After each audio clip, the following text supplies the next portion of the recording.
da vitória por Cristo Jesus. Vamos para mais um capítulo do nosso manual presbiteriano, da nossa Constituição, onde está compilado tudo aquilo que a Igreja Presbiteriana do Brasil tem como costume, tem como regra, algumas administrativas, outras no que refere a algumas práticas religiosas praticadas por nós. Nesta manhã nós vamos pegar a primeira parte do capítulo 3, que vai tratar especificamente dos membros, adesão e batismo principalmente. Só essa primeira parte. Mas antes disso, vamos abrir a palavra de Deus em Atos dos Apóstolos. Atos dos Apóstolos. Atos é o livro em que se entende que estão narrados ali os atos do Espírito Santo agindo na igreja. Então, tudo aquilo que a igreja praticou no primeiro século está registrado no livro de Atos. E Atos capítulo 6, embora aqui vai se falar da instituição dos diáconos, nós leremos para saber como é que a igreja então resolvia suas questões administrativas, as suas questões internas. Diz assim: ora, naqueles dias, multiplicando-se o número dos discípulos, houve murmuração dos helenistas contra os hebreus, porque as viúvas deles estavam sendo esquecidas na distribuição diária. Então os 12 convocaram a comunidade dos discípulos e disseram: não é razoável que nós abandonemos a palavra de Deus para servir às mesas. Mas, irmãos, escolhei dentre vós 7 homens de boa reputação, cheios do espírito de sabedoria, aos quais encarregaremos deste serviço. E quanto a nós, nos consagraremos à oração e ao ministério da palavra. O parecer agradou toda a comunidade e elegeram Estevão, homem cheio de fé e do Espírito Santo, Filipe, Prócoro, Nicanor, Timão, Parmenas e Nicolau, prosélito de Antioquia. Apresentaram-no perante os apóstolos e estes, orando, lhes impuseram as mãos. Crescia a palavra de Deus em Jerusalém, se multiplicava o número dos discípulos, também muitíssimos sacerdotes obedeciam à fé. Então, tudo que a igreja do primeiro século tratou em termos administrativos, algumas questões espirituais, eu falo algumas porque a base doutrinária de fé espiritualmente estão relatadas nas cartas e nos escritos dos evangelhos, dos feitos de Jesus. Então, tudo aquilo que a igreja precisou discutir, então o livro de Atos narra, e aqui nós vemos um problema que estava ocorrendo na igreja. Como não havia ainda uma constituição, como não havia ainda um manual de fé para aqueles irmãos, então eles reuniam os discípulos, ou a comunidade dos discípulos, e então se expunha ao problema, resolvia ali, e os apóstolos então chancelavam a solução encontrada para resolver os problemas. Neste caso aqui, nós voltaremos esse texto lá pelo capítulo 5 do nosso manual, quando vai tratar dos obreiros, diáconos, presbíteros e pastor. Nós vemos aqui que a comunidade entendeu que havia ali acerca de uma insatisfação entre os helenistas, que não são judeus de nascença, claro, né? Helenista fala ali de pessoas que vieram da comunidade helênica, ou seja, gentios convertidos, e os judeus que faziam parte da igreja ali estavam nessa insatisfação porque as viúvas estavam sendo deixadas de lado. Claro, não por intenção, mas de uma forma negligência. Então, a solução encontrada pela comunidade foi: elejamos diáconos, elejamos pessoas capacitadas para exercer aí a função de resolver o problema. E assim que a Igreja Presbiteriana do Brasil encontrou, o meio que ela encontrou para resolver os seus problemas foi criando uma constituição, um manual de fé, E o Supremo Concílio se reúne sempre para discutir algumas coisas que ou extrapolam a Constituição e a Confissão de Fé e o Manual de Fé, então precisa ser discutido, ou para reforçar aquilo que já está escrito na nossa Constituição, tá? Somente para fazer uma interpretação mais correta do caso. Então, capítulo 3, capítulo 3, não sou eu. Capítulo 3, a seção 1, diz assim: vai falar sobre a classificação, direitos e deveres dos membros da igreja presbiteriana. E é comum, meus irmãos, a gente achar que tem direito a tudo. Pecador, do jeito que a gente acha assim, não, nós temos direito a tudo. Sim, nós temos direitos e também temos deveres dentro de qualquer comunidade, seja na igreja, seja no seu trabalho, seja na escola, seja na sua casa, você tem direitos e tem deveres. E na igreja não é diferente. Na igreja nós temos, então, a nossa classificação. Como é que estamos classificados naquela igreja? E a classificação vai ser importante também, falando-se de instâncias superiores à igreja, para entender o funcionamento daquela igreja. Tá? Quando chegar na classificação eu explico melhor isso. Então, os direitos e os deveres do membro. O artigo 11 diz assim: são membros da igreja presbiteriana do Brasil as pessoas, quem são membros? Batizadas e inscritas no seu rol, bem como as que se lhe tenham unidos por adesão ou transferências de outras igrejas evangélicas e tenham recebido o batismo bíblico. Fora disso, meus irmãos, ninguém pode dizer que é presbiteriano. Presbiteriano, alguém que faz parte da igreja presbiteriana, tem que cumprir isso que está na nossa Constituição. Ela precisa ser batizada, tá? E inscrita no rol de membros. Nós temos um rol de membros, tá? Onde está ali todos os nomes das pessoas que fizeram parte dessa igreja, que fazem parte dessa igreja ainda. Depois a gente vai fazer a separação na classificação. Então, todas as pessoas, desde quando essa congregação se originou como congregação até os dias de hoje, existe um rol de membros, e as pessoas que foram passando por aqui e que ainda estão relacionadas no rol de membros. Então, para ser presbiteriano, para pertencer a uma igreja, precisa ser batizado. Se não for batizada, ela não entra no rol de membro. Uma coisa liga a outra. Segundo, ela pode fazer parte da igreja presbiteriana por adesão ou transferência de uma outra igreja evangélica. Creio que alguns de vocês, assim como eu, chegou à igreja presbiteriana por transferência. Viemos de uma igreja histórica, alguma outra igreja evangélica bíblica e histórica, então não houve a necessidade do rebatismo, ou batizar de novo. Nós viemos por transferências, e alguns chegam na igreja presbiteriana por adesão. Tá? São os meios de se chegar à igreja presbiteriana do Brasil. Vou falar um pouquinho, mas todas as pessoas que chegam por transferência, por adesão, por jurisdição, novos convertidos que vieram de nenhuma igreja ou que vieram de alguma igreja, todas elas passam pelo catecúmenos. Nós vamos aprender sobre isso também. Então, o rol, né? Quando se fala de rol de uma igreja, no caso a presbiteriana do Brasil, tem-se em mente, tá? E precisa ficar entendido isso. O que está no rol? Todos os membros arrolados em suas igrejas locais. Tá? Então, hall de membros são todas as pessoas que fazem parte da igreja local. No nosso caso, nós temos um hall inteiro, que é o hall da igreja de Nova Era, onde está escrito todos os membros de Nova Era e todos os membros aqui da igreja de Dionísio. E nós temos dentro do hall uma separação de classificação, ou para meios didáticos, somente com os membros da igreja de Dionísio. Então, quando alguém quer saber quantos membros da igreja de Dionísio teve até hoje, clica lá Dionísio e aparece somente as pessoas que pertencem ou pertenceram a essa igreja. E tem um hall geral, que é onde o presbitério, onde é levado ao presbitério qual o número total de membros da igreja de Nova Era. É os de lá, mais os daqui, tá bom?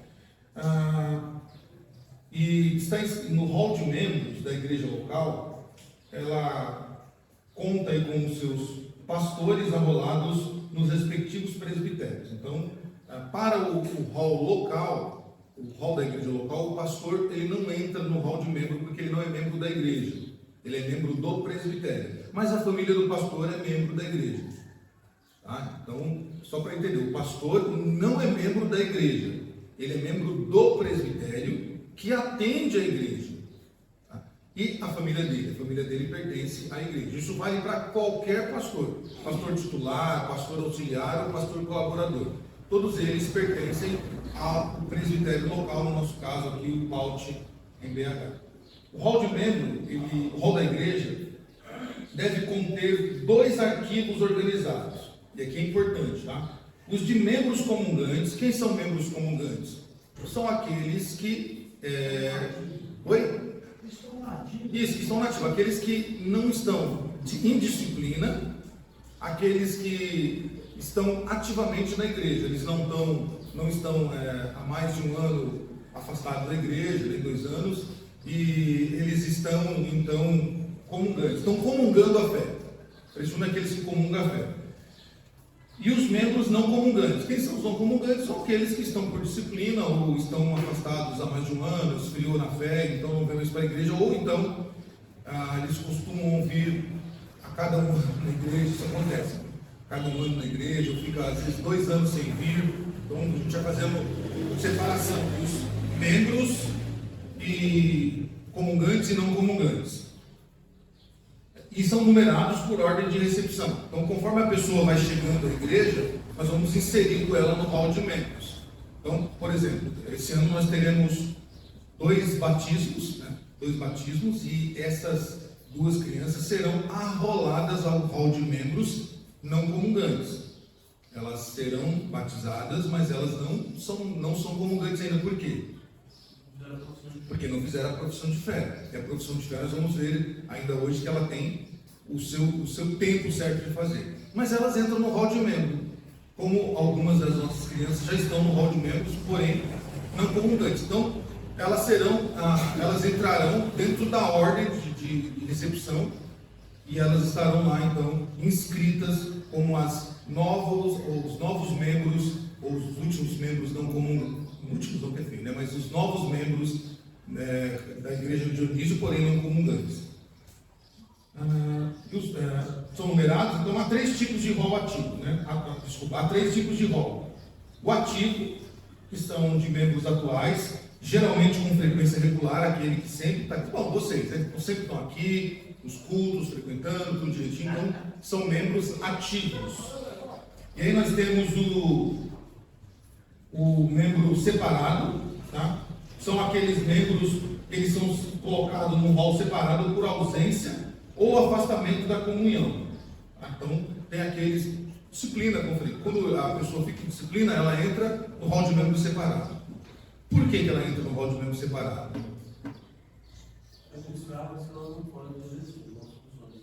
Sim, porque ela não pode exercer funções e nem pode participar.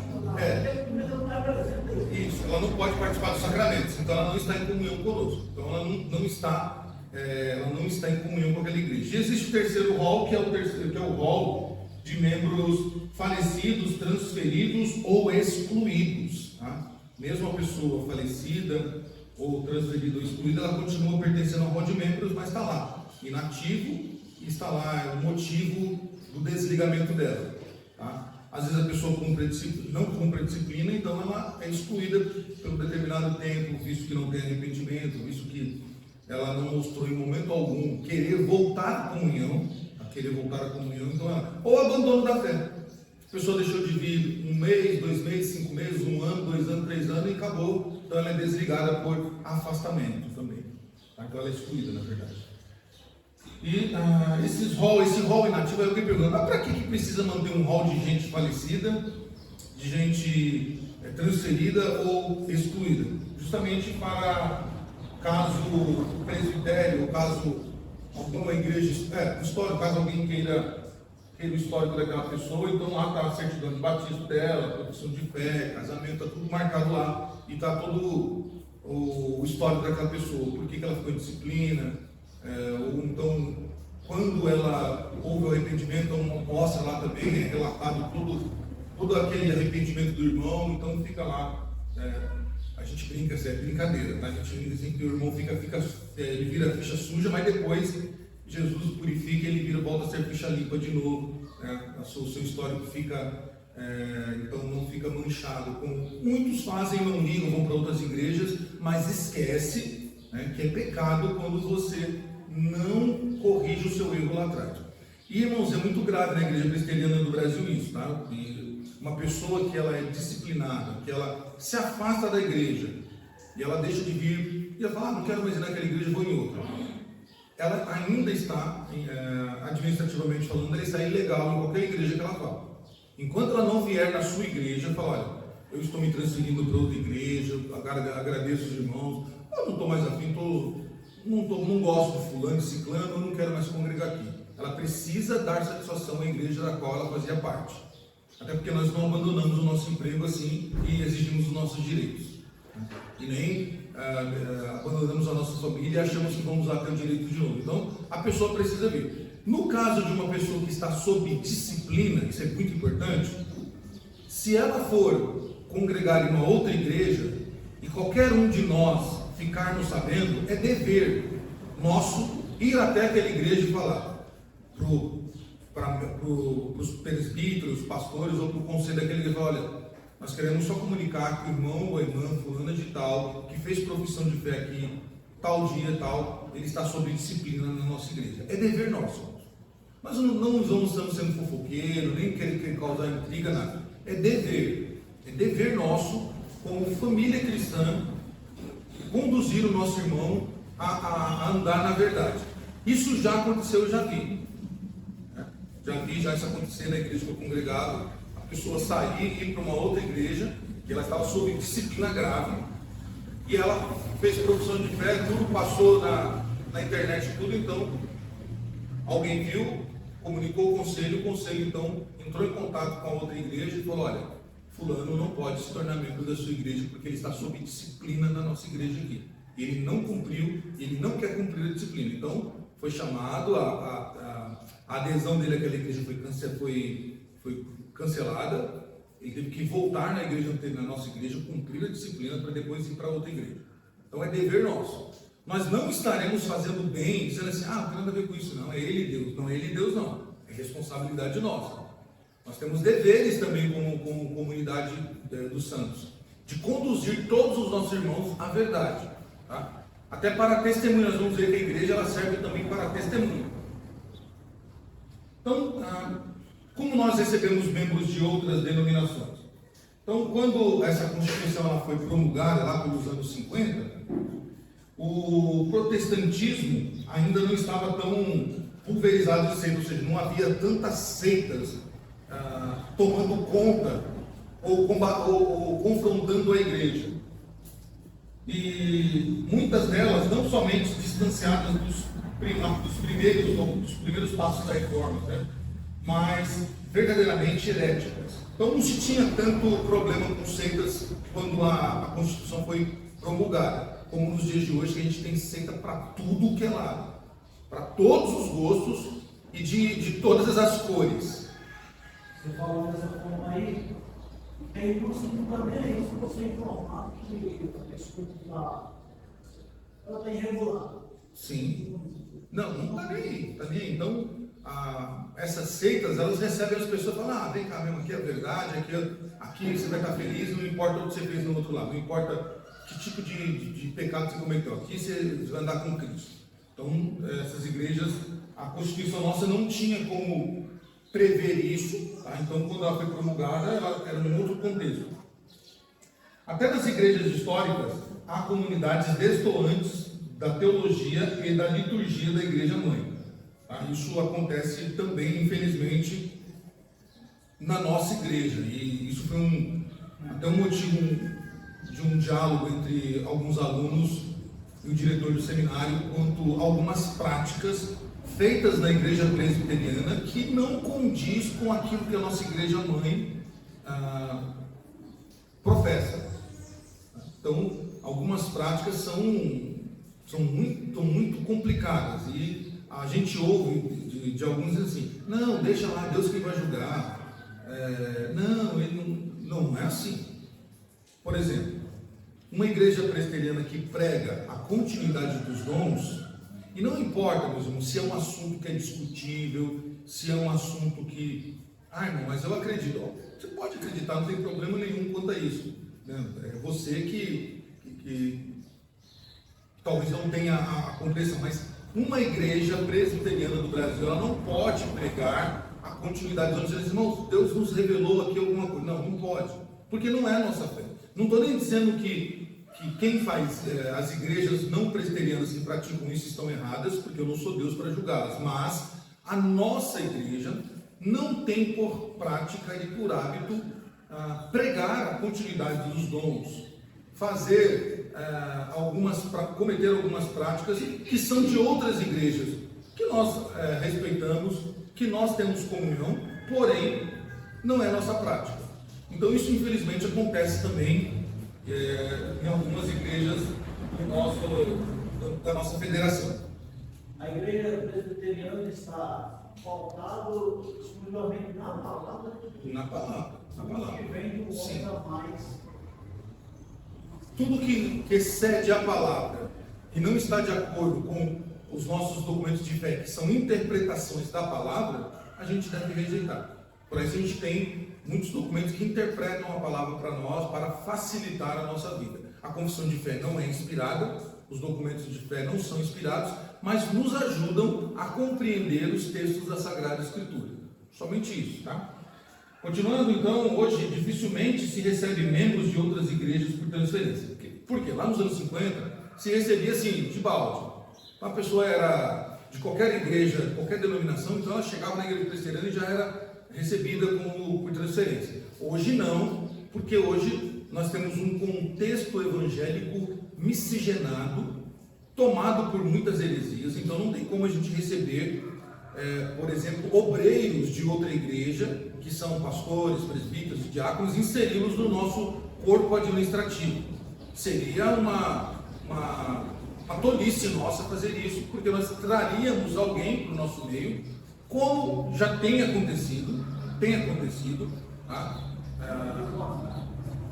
Recentemente a gente estava fazendo uma pesquisa, não vou citar nomes, a gente estava fazendo uma pesquisa que foi aceito no nosso hall geral, no Brasil, um pastor, e ele não era da nossa denominação, ele era de uma denominação com formação teológica, de uma denominação neopentecostal, mas foi aceito, né, como membro, e hoje ele é pastor presbiteriano. E aí fala assim, mas ele mudou. Não mudou, continuou com as suas práticas. Quem está errado? Quem o aceitou. Ele mentiu, continuou praticando o que ele sempre praticou. Então, hoje a confissão, hoje a nossa igreja, através do Supremo Concílio, então, não recebe qualquer pessoa por transferência, não recebe. A norma tem sido, depois de um período de frequência de classe de doutrina, receber o ingresso de outras denominações por profissão formal de fé, mesmo que seja somente perante o conselho, sem dispensar o pedido de filiação por escrito acompanhado de razões. Então, hoje a igreja presbiteriana no Brasil está muito mais, como fala, como? É rígida, não queria outra palavra, mas vamos usar, mais rígida. Por quê? Então hoje uma pessoa chega de qualquer denominação, isso vale para obreiros e para membros, ela precisa passar no mínimo 6 meses pela classe de catecúmenos, tá? No mínimo, em alguns casos esse período ele se estica, ele avança, e ela precisa, para exercer qualquer função na igreja presbiteriana, ter 1 ano de membresia, 1 ano frequentando a igreja regularmente, no mínimo 1 ano, para ela poder ser eleita oficial, ou ela poder liderar qualquer departamento, 1 ano. Alguns, que eu respeito muito, eu concordo com eles, entendem que esse prazo ainda é muito curto para você receber, por exemplo, um pastor de uma outra denominação, ele fica 6 meses no catecúmenos, mais 1 ano como frequentando regularmente e depois exercer o pastorado na igreja presbiteriana. Alguns entendem que isso é muito perigoso, e eu concordo, porque você não refaz a sua teologia em 1 ano e meio. Vejam só, nós no seminário, qualquer seminarista, ele passa por, primeiro, o período que ele envia a carta para o conselho, então fica-se 1 ano estudando para fazer a prova. Depois que ele, o primeiro passo é ele envia a carta para o conselho analisa e então aprova. E a aprovação é não fazer a prova, é um estágio. Esse estágio é 1 ano. Depois de 1 ano, então ele envia a carta de novo e fala assim, olha, tal, e comprova o seu estágio lá, então ele se prepara para a prova, 2 anos. Porque a prova é sempre no final do ano, sempre em outubro, novembro. Então são 2 anos aqui, 1 ano de estágio e 1 ano de preparação para a prova. Passou no seminário, 5 anos, 7 anos. Depois que ele se formou, ele tem 1 ano de licenciatura, obrigatório. Em alguns casos, por emergência, tem pouco tempo de licenciatura, mas o mínimo 1 ano, 8 anos. Então veja, um pastor presbiteriano ele leva de 8 a 10 anos para ser formado. Por que as igrejas recebem pastores com 1 ano e meio de outras denominações que já vem com a sua teologia pronta? E aí a gente vai ficar falando, mas por que aquela outra igreja, aquele pastor ele é mais carismático? Por que ele convida as pessoas à minha frente e faz o apelo, por exemplo? Não tem problema nenhum, apelo não tem. Só não é nossa teologia. Mas não tem problema nenhum. Não é pecado, não vai para o inferno, não precisa excomungar o irmão, não precisa. Não, isso só não é nosso costume. Nem tudo que não é nosso costume é pecado. Quando alguém fala, mas vocês acham que vocês tratam como. Vocês não praticam isso, é pecado? Não, não é pecado, só não é nosso costume. Na sua casa você tem costume de dormir um horário, na minha eu tenho outro. E quem está certo? Os dois. Cada um tem o seu hábito. Então nós não temos esse costume. E a gente fica reclamando, por que algumas igrejas elas têm um ritmo de culto diferente, uma pregação diferente, se propaga uma teologia diferente? Porque receberam pessoas sem o devido prazo e foram jogando no hot mess. Irmãos, aí você fala assim, pastor, mas vamos para os membros. Quando se recebe membros de qualquer maneira, então traz ele para os transferentes, jurisdição, ou insere no hall de membros sem o devido preparo, isso dá um problema. Por quê? Hoje nós temos na Igreja Presbiteriana do Brasil pessoas que não, membros da Igreja Presbiteriana do Brasil, professos, que trabalham nos departamentos, que eles não acreditam que é bíblico o batismo infantil. Nós vamos falar dele hoje. Não acreditam que é bíblico o batismo infantil. Não acreditam que a melhor teologia escatológica é o amilenismo. Elas acreditam que é o dispensacionalismo. Tá? Um dia a gente vai falar sobre isso. Tá? Muitas não acreditam na forma e na maneira como nós pensamos sobre a ceia. Entendeu? Elas acreditam que a ceia é um memorial apenas. Tá? Então, e outras práticas. Por exemplo, muitas acreditam que Deus fala através de revelações, profecias. Irmãos, eu conheço membros conheço pessoas que acreditam que Deus fala por revelação e acreditam no dom de línguas. Não, então, chegar lá, é escatológico, é dispensacionalismo, que é o período de dispensação, as 7 dispensações, de Adão até a graça. Então eles acham que a gente está vivendo aí no período da graça. Nós entendemos que nós já estamos vivendo no período do milênio espiritual. E muitas delas não acreditam, inclusive, no que você falou, que é uma doutrina elementar do presbiterianismo, do calvinismo, que é a predestinação. Você vai conversar com muitos irmãos, tem muitos presbiterianos que acreditam no livre-arbítrio. Por que eles fazem isso? Porque não foram instruídos. Se pega, recebe lá por 6 meses, faz um intensivão ou alguma coisa assim, e já insere no hall de membro. Por quê? Precisamos de números. Precisamos levar para o presbitério que nós aumentamos o nosso número. Precisamos mostrar para a igreja mãe que a igreja está crescendo. Ou muitos, seu coração perverso, querem que aumente o número de membros por causa da questão financeira. Então veja, é importantíssimo seguir o que o nosso manual administrativo diz. As pessoas devem ser recebidas e devem ser o quê? Instruídas na fé. Devem passar pela classe de catecúmenos. Não importa quem ela seja, qual título que ela traz, não importa o grau social dela, ela precisa passar pela igreja, pela classe de catecúmenos e ser instruída, e só sair da classe de catecúmenos quando ela, ao ser sabatinada, ela realmente demonstre convicção de fé. Nós tínhamos lá em São Paulo, na igreja uma senhora que ela frequentou durante 6 meses. E depois de 6 meses ela foi fazer entrevista e ela não passou. Por que ela não passou? Ela vinha da igreja adventista e ela não abria mão da guarda do sábado. E ela não abria mão de alguns alimentos que não deveriam ser consumidos. E ela saiu dizendo assim, não é para mim aqui, e voltou para a igreja adventista. Infelizmente, depois de 6 meses, ela viu que não era aquilo que ela deveria seguir. Se dá carta enviada para ela, era ensinar isso aí dentro da igreja. Com certeza, com certeza. Eu lembrei do pastor, quando o vai sair do seminário, ele fez uma sabatina. Sim.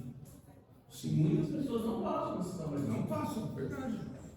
Muitas não passam, e justamente por isso, porque deve ser, irmãos, só que como eu disse, né, nossa igreja ela é miscigenada, então você tem igrejas com conselhos ou mesas administrativas boas, que realmente fazem esse garimpo para que as pessoas não sejam inseridas de qualquer jeito. Mas existem algumas outras igrejas, conselhos e mesas administrativas que estão pensando só no número. Então, pessoas são colocadas no hall de membro fumando, já vi, com problemas de alcoolismo, já vi, com problemas de caráter, já vi, e com sérios, terríveis e graves problemas teológicos, já vi, infelizmente. Alguma coisa?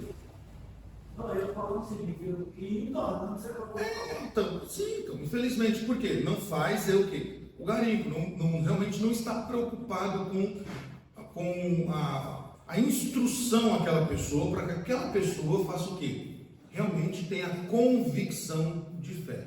Aquilo que Pedro diz na sua carta. Todos devemos estar prontos a dar razão da nossa fé.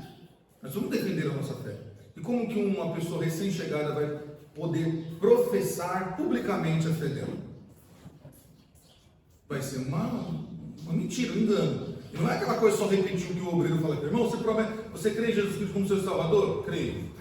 Isso aí, qualquer criança faz.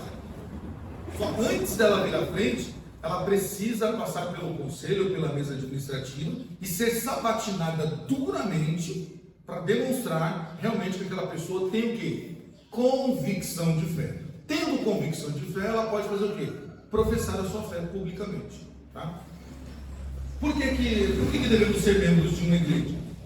É verdade que o termo membresia não se encontra na Bíblia, então não adianta nem procurar, nem dar o Google que não vai achar, tá? Mas as Escrituras pressupõem certa forma de comprometimento e submissão a um corpo local que são comuns a todos os discípulos de Cristo. No Novo Testamento, por exemplo, ser batizado e professar a fé implicam em se tornar parte de uma igreja local.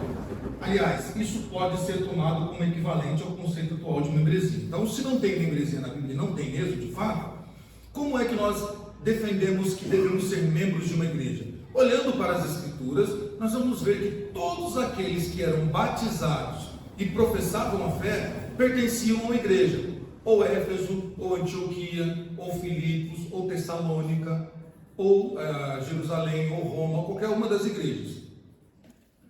E a gente vê o pessoal perguntando a Pedro o que devemos fazer para ser salvo. Sim. Claro, e Pedro foi bem enfático. O ser salvo e, ao mesmo tempo, pertencer a um corpo. Tá? Inclusive, eu não trouxe isso por questão de tempo, mas o batismo, ele não é uma invenção do cristianismo. O batismo existia antes de João batizar. Por quê? O batismo era uma forma simbólica que os povos, as comunidades do antigo mundo usavam para fazer com que uma pessoa se tornasse parte da sua comunidade. Assim como lá nos primórdios, bem antigamente, fazia o pacto de sangue, né? Então você tinha que encostar sangue no sangue para mostrar que você fazia parte daquela comunidade. A circuncisão foi um meio também que os judeus encontraram para mostrar que aquela família faz parte da aliança abraâmica. E então o batismo ele era feito para inserir a pessoa na comunidade. Então por isso que nós, diferentemente de outras denominações, nós entendemos e cremos biblicamente que o batismo não salva. Mas espera aí, o senhor Dino acabou de citar. Pedro diz, respondendo a uma pergunta, o que nós precisamos fazer para ser salvos? E Pedro inclui o batismo, inclui. Mas o batismo não salva. Mas por que Pedro inclui ele? Creio no Senhor Jesus. Para você ser batizado, você tem que passar por um estágio para você poder ser batizado. Sim, então. O caminho que leva ao batismo que vai mostrar que você foi salvo, não o batismo em si. Mas tem comunidades que é pior por isso que eles foram batizados imediatamente ali, terminados por Deus. Sim. Mas você vê o povo que já era um certo ponto, eles não tinham noção da palavra de Deus. Sim. E a gente vive num país que o povo mais ou menos não tem noção. Sim, e a gente precisa, de fato, estar pronto para responder essas perguntas. Se o batismo não salva, por que Pedro insere ele? Crê ele foi bem batizado. E depois Paulo também vai repetir isso, né? Quando o carcereiro fala, olha, crê no Senhor Jesus, né? Será salvo tu e tua casa, e batiza eles. Então o batismo ele é uma consequência do primeiro ato de fé que a pessoa tem. A pessoa crê em Jesus. Então, a partir do momento que ela creu em Cristo, creu na obra de Cristo na cruz, então ela está pronta para professar a sua fé e batizar. O batismo ele só é um ritual, mas não é só um ritual. Ele é um ritual, tá, que é feito, tá, praticado por todos aqueles que creem em Jesus e desejam fazer parte daquela comunidade. Então, para uma pessoa fazer parte da nossa comunidade, ela precisa, então, crer em Jesus e publicamente dizer para todos nós que ela professa Jesus Cristo como seu único Senhor e único Salvador. E então, no caso, se ela não foi batizada, passar pelas águas batizar, para que ela possa ser, então, inserida na nossa comunidade. Por que se submeter, então, à liderança e prestação de contas a um grupo por questões relacionadas à crença pessoal? Por que eu devo ser parte de uma igreja e estar debaixo de subordinações? Né? Eu tenho que cumprir regras, eu tenho que estar submisso a uma liderança, no caso, o membro para com a liderança da igreja. Bom, há inúmeros benefícios em se tornar membro de uma igreja local. E aqui a gente separou apenas alguns benefícios que nós temos quando nos tornamos membros de uma igreja. Primeiro, a segurança de atender ao princípio bíblico.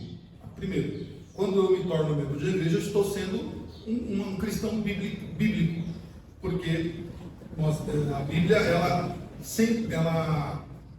em toda a trajetória do Novo Testamento, ela nos faz compreender que Cristo chama pessoas de fora para dentro, pessoas no mundo para dentro da igreja, que é chamada eclésia, né? A palavra grega eclésia é chamados de fora para dentro.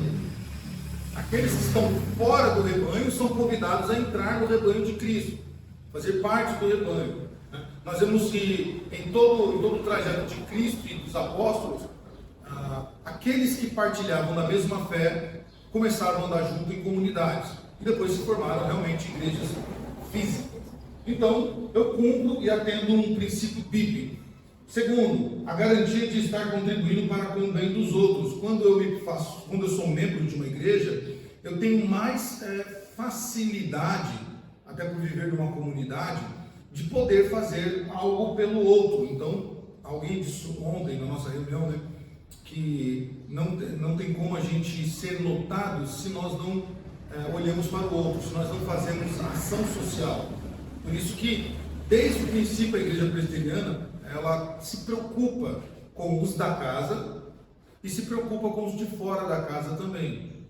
Então, quando um irmão sofre, todos sofrem. Quando um se alegra, todos se alegram. O problema de um irmão é problema de todos. A alegria e a festa que um faz, todos fazem juntos. Então, nós estamos contribuindo para o bem um dos outros, porque nós vamos cuidar um dos outros. Nós vamos ficar atentos. Poxa, aquela irmã não está bem. Então, como membro da igreja, eu posso chegar até ela, falar com ele. Eu posso auxiliar de alguma maneira. Eu não preciso comunicar, pastor, olha, o Sávio não está bem. Não, eu só sei que ele não está. Eu, como membro da igreja, eu posso ir lá visitá-lo. Eu posso ir lá falar com ele, se eu posso ajudá-lo, o que ele precisa. Como membro, eu tenho essa liberdade de fazer isso. E tenho esse benefício de poder contribuir. Nós temos outro benefício, que é a proteção de não depender somente de nós na caminhada cristã. Por quê? Nós sempre temos gente orando por nós. Nós sempre temos alguém prontos a nos aconselhar. Sempre temos alguém para andar com a gente. Nós nunca estaremos sozinhos em comunidade. Quando nós estamos tristes, irmão, não sei se já passou por essa experiência, que é uma experiência maravilhosa. Quando você não está naquele dia que não flui direito, parece que tudo está invertido, chega alguém e te dá um abraço, chega alguém e fala uma palavra com você, chega alguém, olha bem para você e te convida para um café ou para dar uma caminhada, e o seu dia então é transformado, é mudado pela instrumentalidade de Deus através daquela pessoa. Aquela pessoa foi um instrumento de Deus para te abençoar. Então, nós temos isso, nós não estaremos sozinhos na caminhada cristã. Irmãos, eu nunca posso, em toda a minha trajetória, que será assim até o fim da minha vida, eu louvo a Deus porque nos períodos de maior dificuldade que eu tive, de aprendizado, ou mesmo de fraqueza espiritual, Deus sempre levantou pessoas. A começar na minha casa pelo meu pai, que foi sempre um exemplo para mim, de fé, de devoção, de amor à casa do Senhor, de amor a Deus. Mas tive outras pessoas fora também. O nosso maestro da Assembleia de Deus, do coral, desde o começo, ele foi a primeira pessoa que me inseriu ao ensino. Nunca posso me esquecer disso. Quando eu estava na escola bíblica dominical, e ele veio com a revista e falou: Samuel, domingo que vem você vai falar 5 minutos. Eu fiquei mais verde do que tudo, tremia. Falei: não, irmão Demilton, não dá, eu não sei nem falar direito, sou novo na igreja, eu tinha 1 ano de igreja. Ele: não, você vai falar 5 minutos, na semana que vem 10, na outra semana 10, e depois você vai falar da lição inteira, e depois no final, no outro semestre você vai ficar no meu lugar. Eu falei: mas nunca. E, graças a Deus ele me incentivou, eu pude pegar gosto pelo ensinamento. E na nossa igreja de Santo Amaro, o presbítero José Hilton, pensa num homem que me ajudou a ser mais fervoroso, a ser mais sensível, a ser mais cuidadoso com as almas perdidas. Quando nós fazíamos visitas, e sempre depois das visitas nós íamos para o Burger King, lá ele gostava muito do Burger King, gostava porque já faleceu. E aquele homem com um câncer irreversível, que ele sabia que a qualquer momento ele iria ser chamado pelo Senhor, iria visitar, iria para a glória estar com o nosso Senhor.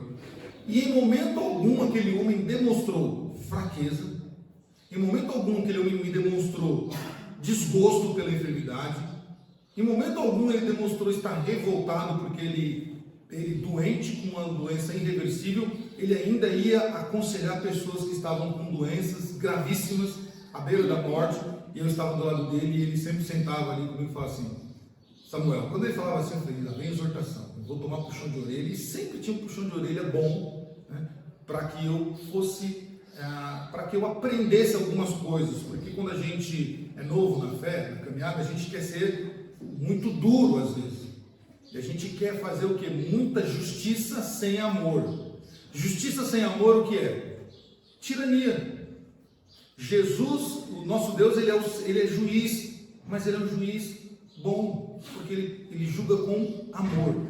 Então, meus irmãos, nós temos esse benefício de não andar sozinho na caminhada espiritual. E também nós temos o benefício do testemunho, que isso significa que para aqueles que ainda não creem em Cristo. Então, quando nós estamos todos juntos, serve como testemunho para os que estão de fora, para que eles vejam a harmonia, o amor, o zelo, o cuidado que temos uns pelos outros. E saibam, talvez vocês não tenham isso em mente, mas os nossos vizinhos estão nos analisando. As pessoas que nos conhecem, que não são cristãs, elas observam como nós lidamos entre nós, como nós tratamos alguma pessoa que pertence à nossa igreja, que é vizinha dela, que é parente dela, se nós cuidamos, se nós ligamos. Estava conversando com uma pessoa esses dias e a pessoa chateada, porque ninguém da igreja se atentou a ela quando ela ficou doente. Imagina, uma pessoa não cristã da família ou vizinho vendo isso, aquela pessoa está doente e não veio ninguém da igreja visitar essa pessoa ou falar com ela. Isso é um mau testemunho. Ao passo, quando nós fizermos isso, fizermos nosso papel de cristão, visitando, estando com a pessoa, os vizinhos e a família vai falar assim: poxa, essa igreja realmente está cuidando do nosso familiar, do nosso amigo, do nosso vizinho. Então, é um testemunho que nós temos. Sobre adesão, meus irmãos, então vejam só, temos muitas denominações espalhadas pelo Brasil, né? Mas são muitas, gente. São muitas. Não dá nem para contar, aqui são algumas, mas são muitas denominações. Então, quando uma denominação ela propõe filiar-se à Igreja Presbiteriana do Brasil, ela deve antes fazer o quê? Perante o presbitério que jurisdiciona o campo missionário, em que se insere o compromisso documentado de profissão de fé presbiteriana, de acatamento dos seus ciclos de fé, de governo, de sistema disciplinar, ou seja, jurisprudência. A adesão pessoal é feita por meio de pedido de escrito, como está no artigo 20 da nossa Constituição. Então, quando uma denominação ela quer virar presbiteriana, então ela precisa enviar um ofício explicando as causas porque ela quer se tornar uma igreja presbiteriana. Nós temos um caso muito interessante na congregação da igreja da qual eu fazia parte. Uma igreja no extremo sul do Parelheiros, né, que é entre Marcilac e Parelheiros, Jardim das Fontes, ela era uma Assembleia de Deus, era batista, então ela virou uma Assembleia de Deus, e há mais de 10, 15 anos atrás, se não me falha a memória, ela então enviou a carta ofício através do seu pastor, que foi na igreja presbiteriana, e então aquele dia ele decidiu no coração que ele deveria seguir a fé reformada, e então ele comunicou à igreja, e a igreja disse: senhor, nós vamos juntos. Então a igreja inteira resolveu aderir à fé presbiteriana. Então foi feito então o quê? O envio do ofício, e para se tornar membro, então, essa igreja precisa fazer o quê? Abraçar os nossos símbolos de fé. Total. Confissões de fé, manual presbiteriano, a nossa Constituição, tá? Os nossos catecismos em geral. Então, para ela ser uma igreja reformada, filiada à igreja presbiteriana, ela precisa seguir todo esse passo a passo. Mas claro que uma denominação dessas famosas aí, jamais isso vai acontecer, a não ser que Deus, né, faça esse milagre. O batismo bíblico, meus irmãos, é algo também que está na nossa Constituição, quando ele diz que só é membro da igreja presbiteriana aquele que professa a fé e batiza. O batismo, na igreja presbiteriana, o batismo é considerado somente aquele batismo bíblico, tá? Batismo bíblico, aquele que é efetuado por um ministro ordenado e conforme as normas bíblicas. Qual o problema disso aqui? Tá? Não só isso aqui está certo. Qual o problema no batismo que é feito por muitos locais? Primeiro, uma pessoa se denomina pastor. Ela abre uma igreja e então ela começa a batizar pessoas. A pergunta é: vamos trabalhar com a ideia de que aquela pessoa que se autodenominou pastor, abriu uma igreja, seja uma igreja realmente que empoderada, seja uma igreja que prega bem a palavra, que anda realmente num caminho reto de justiça. A pergunta é: o batismo daquela igreja é válido? Não é uma igreja herética. É uma igreja que anda até nos caminhos corretos, prega a palavra genuinamente, tem bom testemunho, né? Uma igreja séria, não é uma igreja que leva para os extremos. A pergunta é: o batismo é válido dessa igreja? Eu não respondo com exatidão, mas posso dizer que quem está lá pode ser salvo. Sim, disso nós não discutimos. A questão é, o batismo é válido? Não. Por que não?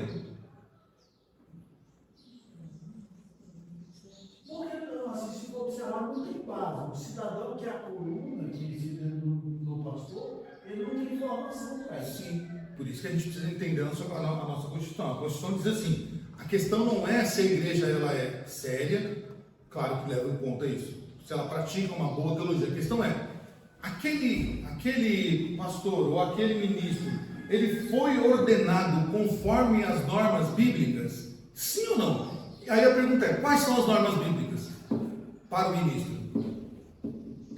Tem que estudar a palavra, tem que passar por cima. Entendeu? Então nós precisamos compreender o que o nosso manual de fé diz. O ministro ele precisa passar pelaquilo que as normas. Nós vamos ver isso no Mas capítulo. eu quero dizer o seguinte, Sim. quando eu falei de ser salvo, por exemplo, mesmo nenhum examina o currículo de pastor. Claro.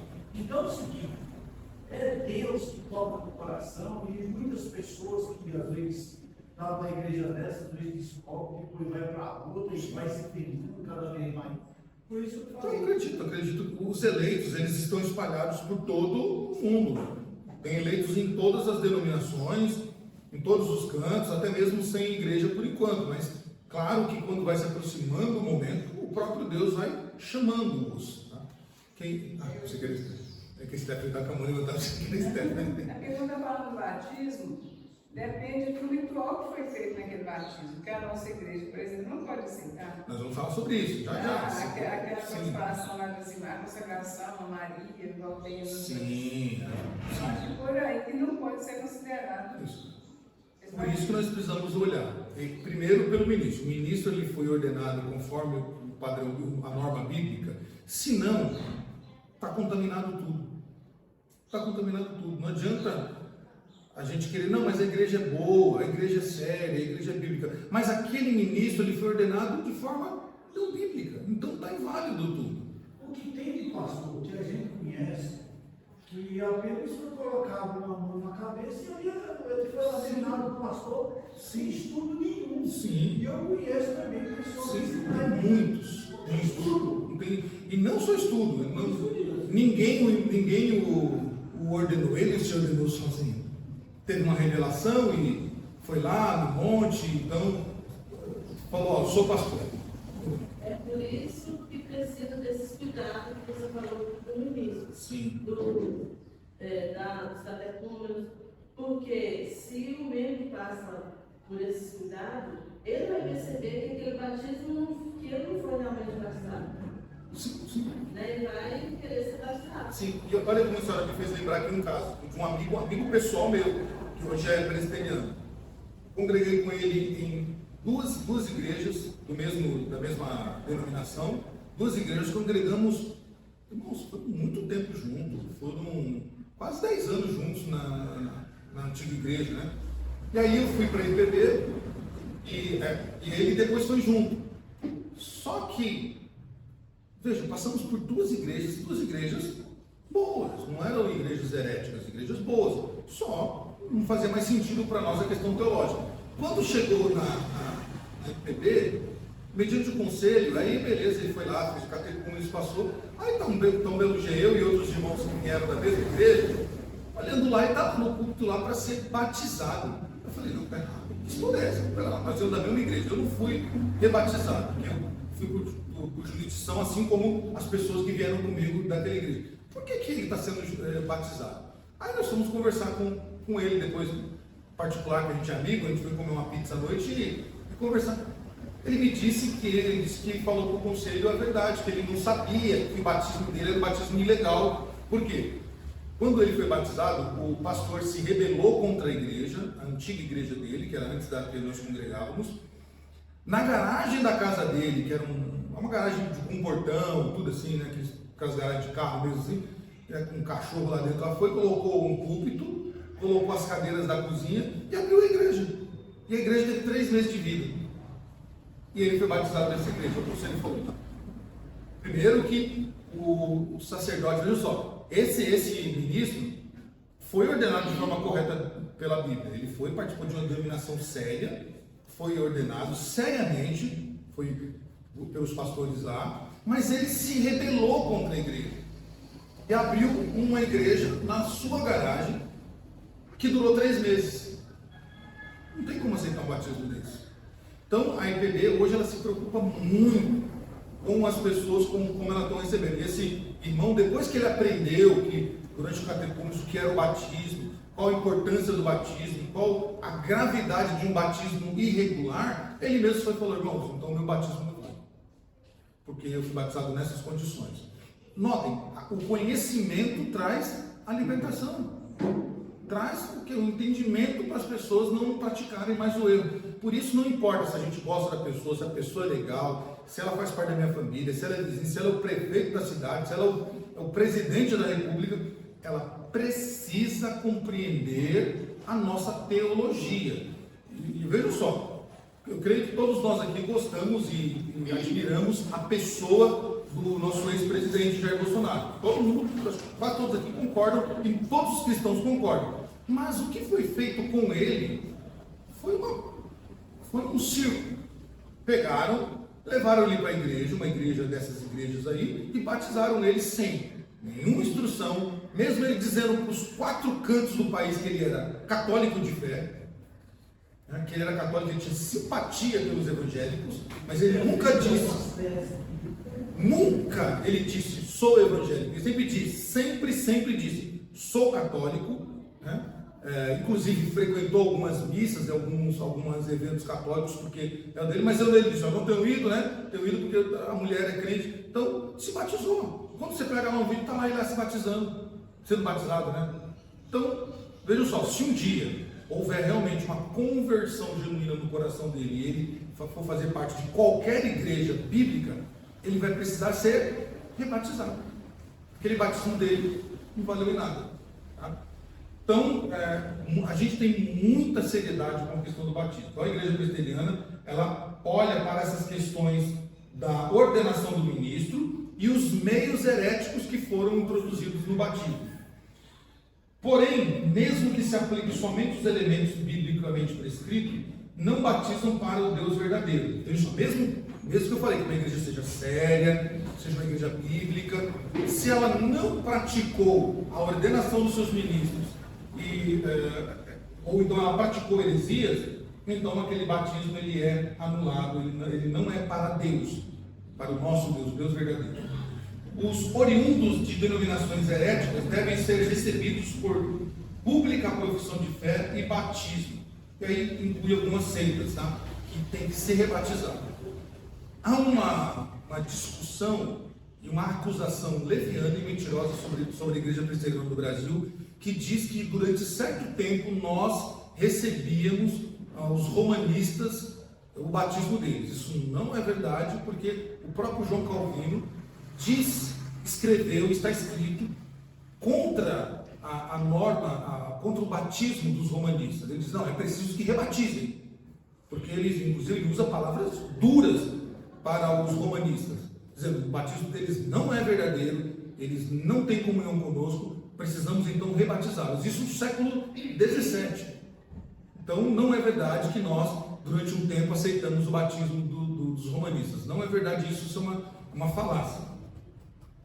Então, qual é a forma verdadeira do batismo? Aqui entra o que a irmã Olga levantou também, além das práticas heréticas, a questão da forma do batismo, que é muito discutida. Qual a forma verdadeira? Os presbiterianos, eles são heréticos, porque eles batizam somente com a água na cabeça. O certo é mergulhar a pessoa na água lá, deixá-la mergulhada. Qual é o modelo bíblico certo? Pergunta é, biblicamente, qual é o modelo certo? Biblicamente, olhando para sempre para aspersão e por imersão. Então, a pessoa está convertida. Os 3 são válidos, qualquer meio de batismo por água é fácil. Por quê? A palavra batismo, ela é baptismo, né? No hebraico não me lembro a palavra agora, mas tanto no hebraico quanto no grego, esta palavra ela aponta para purificação. Por exemplo, a palavra hebraica usada para o mergulho de Naamã, É a mesma palavra, exatamente a mesma palavra usada na lei de Levítico quando diz para lavar os talheres e os pratos. É a mesma palavra. Lá em Levítico está falando: purifiquem os talheres, purifiquem a sua cama, purifiquem os seus utensílios. É a mesma palavra usada para Naamã: purifique-se, Naamã. A palavra batismo usada pelos apóstolos para dizer elas sejam batizados é a mesma palavra usada também para quando Jesus é questionado: os seus discípulos não lavam as mãos para comer, ou seja, eles não batizam as suas mãos para comer. É a mesma palavra. Então, batismo é purificação.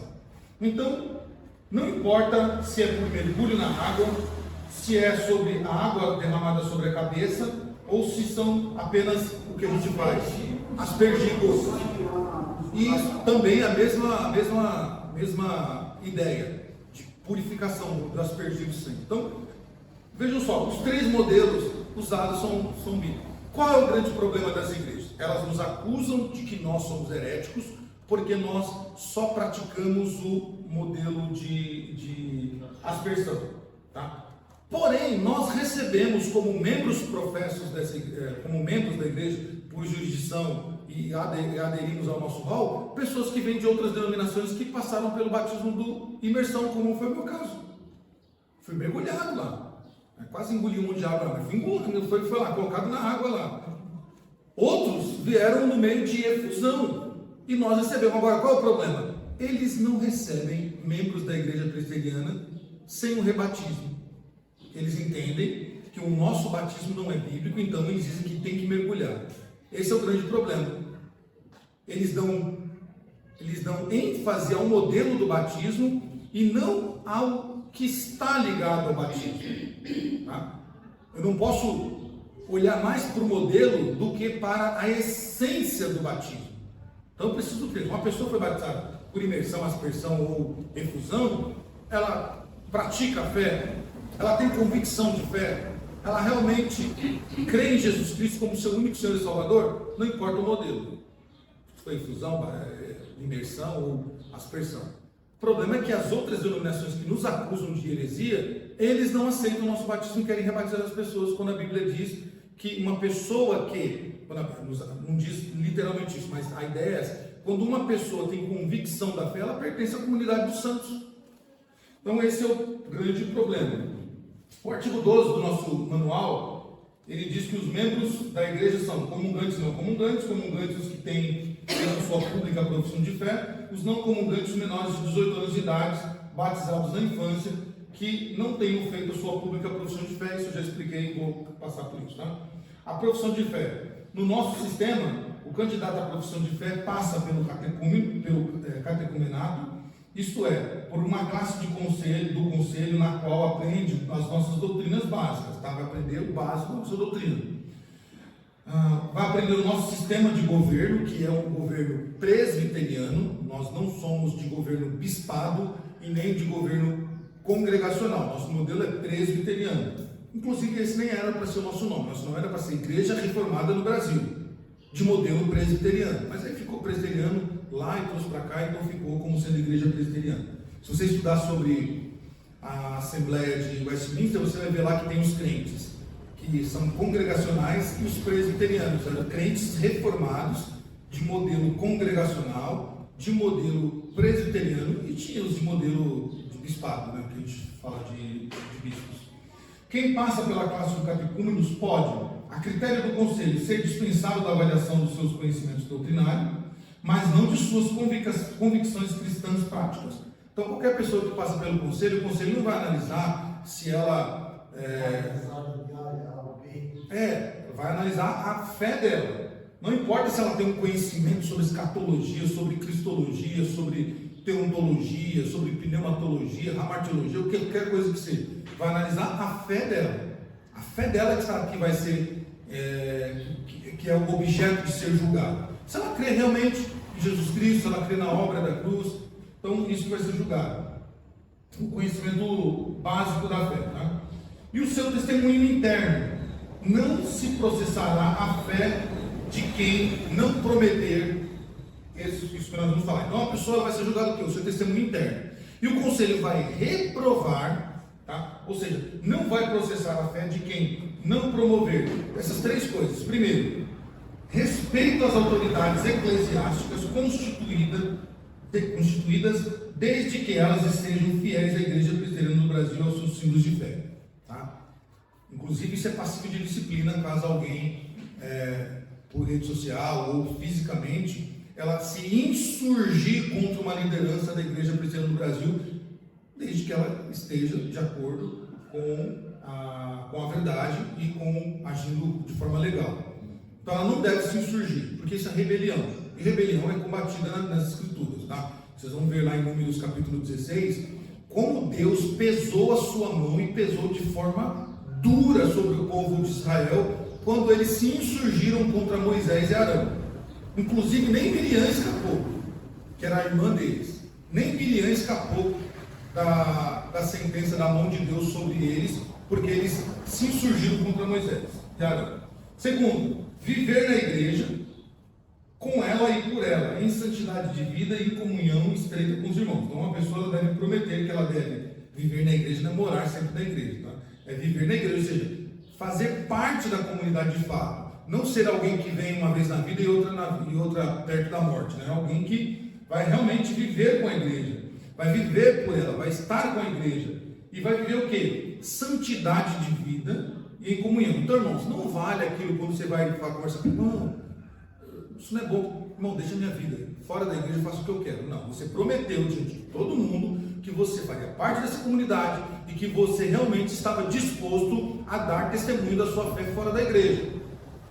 Então não é assim, deixa a minha vida, eu faço o que eu quero. Não, senhor, de jeito nenhum. Então, cuidado com aquilo que nós vamos prometer. Terceiro, aceitar as escrituras do Velho e do Novo Testamento como palavra de Deus. Ponto. A pessoa não tem direito de duvidar das escrituras, porque na profissão de fé ela diz: eu creio na palavra de Deus, no Antigo e no Novo Testamento, como palavra inspirada, inerrante e harmônica. 4.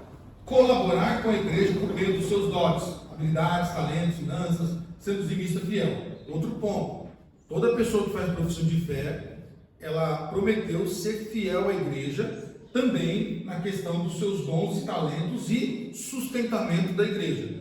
Uma pessoa que ela não exerce, ela tem condições de exercer na igreja o seu dom e talento que Deus deu e não faz, ela está pecando contra Deus. E quando ela não é dizimista, embora vocês sabem, nós não ficamos pregando sobre dízimo, não ficamos remoendo esse assunto. Mas uma pessoa que não dá dízimo, ela está descumprindo aquilo que ela prometeu diante da igreja. Ela prometeu diante da igreja isso, então ela está descumprindo. E por fim, ela precisa dar testemunho de Cristo, do Evangelho, diante dos não crentes. Tá? Precisa disso. Batismo infantil, último tópico para a gente encerrar. Sugere-se que a criança seja batizada até 7 anos de idade. Tá? É a sugestão que a nossa Constituição dá. Que a criança seja batizada até 7 anos de idade. Por quê? Porque essa é uma faixa etária que se presume da maturidade cerebral ou início da razão do entendimento. Até 7 anos a criança ainda não está desenvolvida a ponto dela tomar decisões sozinha. Então, a partir dos 7 anos, então ela começa a desenvolver a sua questão cognitiva, a sua capacidade de decisão entre o bem e o mal. E a sugestão é que somente aos 12 anos se permita que a criança faça a profissão de fé. Em casos específicos, muito específicos, quando uma criança de 8, 9, 10 ou 11 anos demonstra espiritualidade, demonstra fé, demonstra compromisso, demonstra santidade, então o conselho, em caráter extraordinário, depois de conversar com os pais, com os responsáveis, então pratica a pública profissão de fé daquela criança. Existem casos, mas é exceção. O que se pede é que espere-se aos 12 anos. A igreja deve ter o cuidado para não fanatizar o adolescente com tendências místicas, né? colocando, olha, se você batizar, você vai ser mais crente, vai estar mais protegido, você vai ficar mais comprometido. Não, você vai somente colocar um peso a mais na criança. Tá? Então deve tomar cuidado com essa questão mística. E deve-se preparar a criança de 12 a 18 anos para que ela faça essa pública profissão de fé. Então, até os 18 anos. E deve ser o quê? Responsabilidade do pai. O batismo das crianças é de responsabilidade dos pais. Os pais que são membros da igreja têm o dever de apresentar seus filhos, ou ainda na idade menor, né, ao batismo, ou depois na profissão de fé. Isso é dever dos pais. Por quê? Porque é o pai que prometeu, quando ele fez a profissão de fé dele, instruir a criança a fé, instruir a criança ao conhecimento das Escrituras. Foi prometido isso. Tá? E deve ter, no caso dos pais não serem crentes, devem ter a autorização dos responsáveis.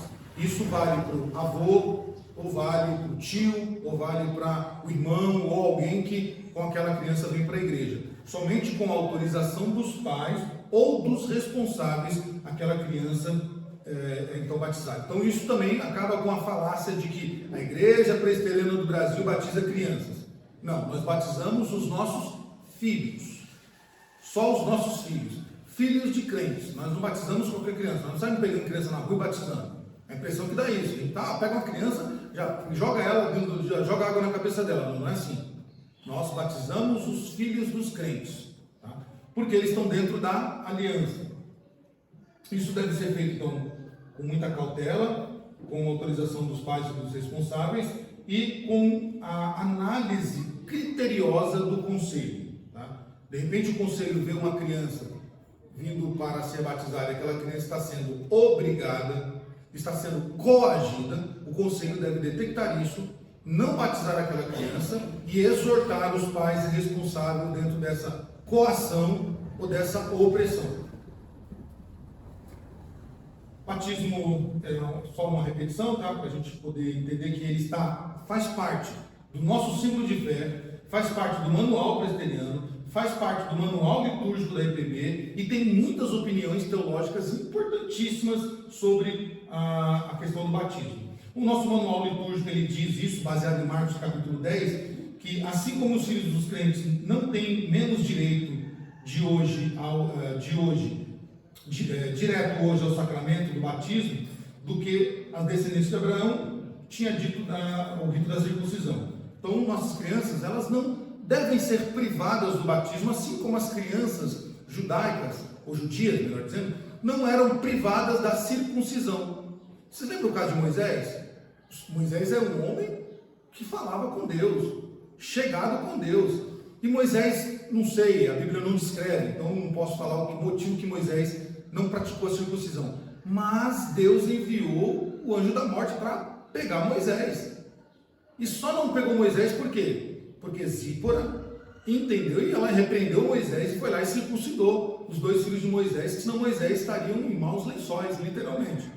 Tá? Por causa da negligência. Quando nós impedimos que uma criança seja batizada, nós então estamos negligentes e estamos infringindo aquilo que nós aprendemos sobre a palavra de Deus. Tá? Isso é negligência, no mínimo negligência. O nosso catecismo maior, na pergunta 165, ele diz isso: o que é o batismo? O batismo é um sacramento do Novo Testamento, da qual Cristo ordenou a lavagem com água, em nome do Pai, do Filho e do Espírito Santo, para ser um sinal e selo de nos unir em si mesmo, na remissão dos pecados pelo sangue, da regeneração e pelo seu Espírito, da adoção e ressurreição pela vida eterna, e por ele, o batizando, são solenemente admitidos à igreja visível e entram em um comprometimento público, professando pertencer inteira e unicamente ao Senhor. Então, para mostrar o que é o batismo, é um sinal, né? Um selo para que o batizando ele possa fazer parte daquela igreja, professando ali inteira ou unicamente. Inteira se for comungante, não inteira se ele for não comungante. A pergunta 666 do manual ainda diz: a quem deve ser administrado o batismo? o batismo não deve ser administrado aos que estão fora da igreja visível. Fora da igreja visível, aqui, a igreja visível. Tá? Nós não saímos batizando todo mundo. E assim, os estranhos aos pactos da promessa, enquanto não professarem a sua pública, ou professarem a sua fé em Cristo e obediência a Ele, porém as crianças cujos pais, ou só um deles, professarem a fé em Cristo e obediência a Ele, então, estão, quanto a isso, dentro do pacto e devem ser batizados. Então, nós não batizamos qualquer pessoa, nós batizamos pessoas professas dentro do rito, né? Crer, passar pelo catecúmenos, examinação do conselho, testemunho, batiza-se. Crianças, autorização dos pais e análise da criança já está fazendo isso por livre espontânea vontade ou se é coação ou opressão. Nosso manual presbiteriano, ele diz isso também, né, que o batismo de crianças, a igreja presbiteriana deve apresentar seus filhos para o batismo, não havendo negligenciar essa ordenança. Nenhuma outra pessoa poderá acompanhar os pais ou responsáveis no batismo das crianças a título de padrinho. Nós não temos padrinho, irmãos, nós não temos. Eu sei que isso é um hábito nosso, é uma questão cultural do Brasil, mas nós não temos padrinhos, tá? Nem de casamento e nem padrinho de criança. Ah, irmão, mas eu chamo a pessoa que me batizou lá de padrinho. Tudo bem, mas desde que você entenda que não existe, não tem problema, tá? Não existe padrinho. Inclusive, nós não podemos ser padrinhos de casamento de gente que não professa, nem testemunha, tá? É duro, é difícil, dói o coração, mas você tem que dizer, explicar o motivo porque você não pode ser. Eu recusei de uma prima minha, que eu gosto muito, ela me convidou para ser padrinho e eu expliquei o motivo para ela que eu não podia ser padrinho de casamento. Ela não era evangélica, ela era romanista. Eu expliquei o motivo, o porquê que eu não poderia, porque eu estaria testemunhando. O que é o padrinho? Padrinho é uma espécie de pai, né, na cultura popular. Nós entendemos que o padrinho ele é uma testemunha, então eu não posso testemunhar o que eu não creio. É um pecado fazer isso. Então não existe padrinho de casamento, padrinho de criança. E eu não posso testemunhar aquilo que eu não creio. Tá? Eu sei que isso dói, é difícil da gente entender e aceitar isso, tá? Mas é algo que a gente precisa, ou a gente obedece às escrituras, ou a gente desobedece. Aí uma questão de fórum íntimo, de quanto a gente tem um entendimento de que é melhor agradar a Deus do que aos homens. Pode ser padrinho de casamento cristão? Não tem, nós temos testemunhas. O termo padrinho não existe para nós. É testemunha. Por isso, civil, obedecer testemunha civil, né? testemunha civil.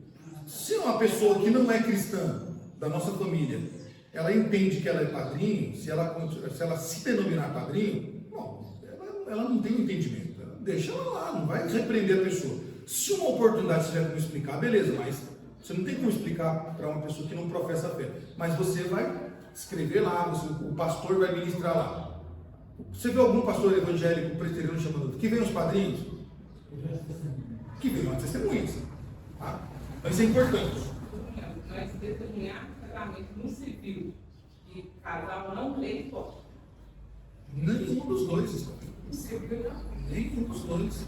Não, se você for testemunha, vê só. Você está testemunhando. Tá, a testemunha de civil no cartório, ok, porque você está validando o casamento.